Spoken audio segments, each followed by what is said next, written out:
Welcome to the Tech Egg. Don't get scrambled. Enjoy the video. You start by confirming prerequisites. One medkit in a quick slot and your health shown on screen. Open the kit now, press the med key or bring up the radial menu.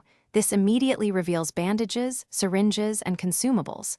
While opening, scan for bleeding icons and armor damage because treatments differ.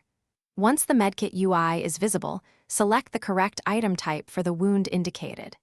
Make sure to keep moving only if safe. Otherwise, stay behind cover while you proceed to the next step. You now choose and apply the right treatment. Bandages stop bleeding, syringes deliver stimulants or antidotes. Start with life-threatening states. If bleeding, apply bandage immediately. If fractured, use splint when available.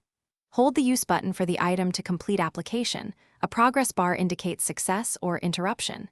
If interrupted, reapply from where you left off. Once done, monitor cooldowns and medkit charges so you don't run out mid-encounter. Rotate consumables between teammates when necessary. You complete the process by verifying the HUD. Health should rise, bleeding icon gone, and any debuffs cleared. If the medkit is low, swap to a fresh kit or trade with allies and restock at a vendor between missions. If your apply is interrupted, immediately get behind cover, reevaluate threats, then resume treatment. Interruptions usually come from line of sight or incoming damage. One key tip: if animation stalls, cancel and reopen the kit. This resets the action and prevents lost charges. Thanks for watching. Consider subscribing if I helped unscramble your problems.